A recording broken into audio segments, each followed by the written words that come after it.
kind of see out there offensively for you individually, and then as a group that kind of made it hard, especially in the fourth quarter, to get the shots you needed?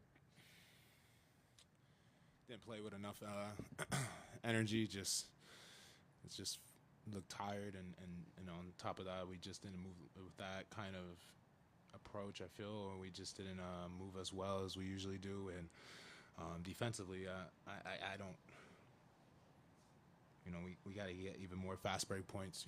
That's something that we depend on, and obviously as well, just didn't do enough. We didn't do enough today. Is this a little bit about just adjusting to a completely different opponent and style of play than what you had last series in Denver?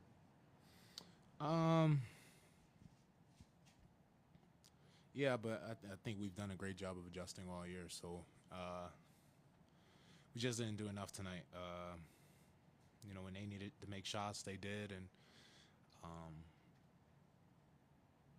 it's frustrating. It's frustrating when you feel that you could have gave yourself a better chance to win tonight.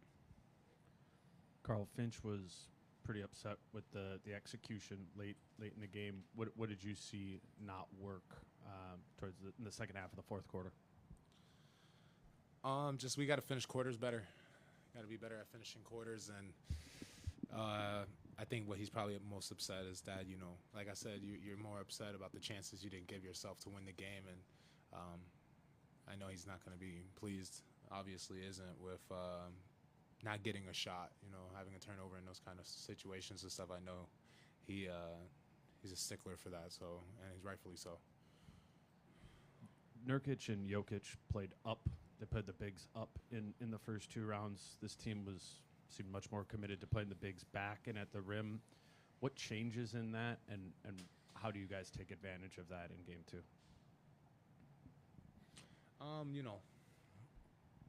Just gotta be better. I think also us not shooting our best led to them having those throw ahead passes from Luka Doncic and everybody. Allowing them to use their athleticism, their athletes, and put pressure on our defense, which in turn didn't help us as well, and getting matched up or being in the right spots or whatever the case may be. So, we're gonna have to make adjustments, and we'll have a good practice tomorrow, and we'll get back to the drawing board. They had 44 points in the paint in the first half, 62 overall, so 18 in the second half.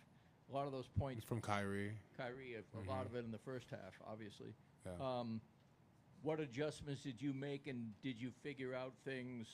I mean, the improvement was dramatic, but they still got off, and they had lobs. I mean, there's always the lob. Yeah, absolutely. I think one, like I said, the energy. Playing with a little more energy will cover up some mistakes in our aggressiveness. I think one thing that everyone in this room knows is that when we're playing Timberwolves the basketball and we're defending at a high level, we do tend to make mistakes, but we make up a lot of those mistakes in aggression and activity. Today when you're not having that kind of activity, aggression, it can't be covered up.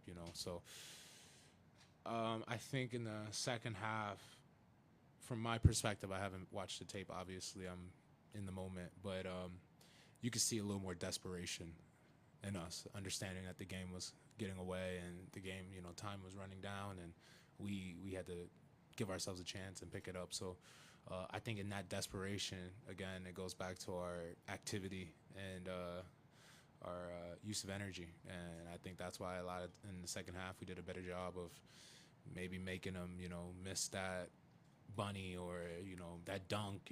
Naz Reid has an amazing chase down block in the paint on I believe Jalen Green, or I don't know exactly, but those kind of things, those desperation activity, had covered up a lot of our pain points. Carl, you guys have so much success on the offensive boards, and you crash from the core and everything, but as you mentioned, they had a couple of leak outs, they had a couple of quick transition buckets. How do you balance that out of being that team on the offensive boards but still managing to get back and making sure you protect that? Yeah, I mean, just you got to be a little more aggressive on the offensive end of offensive rebounding, especially on a night like tonight when we're not shooting our best. So you want to have defensive balance. You know, you want to be able to execute a cover two, getting back on defense, especially against a team that has a passer like Luka Doncic. So, it's disappointing. Tonight's disappointing.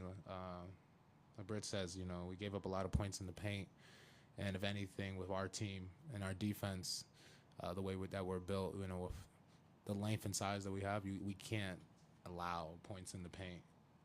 If anything, that's our biggest advantage in the league is, you know, the three big lineup that we have, and we can't allow that. So we gotta be tougher in there.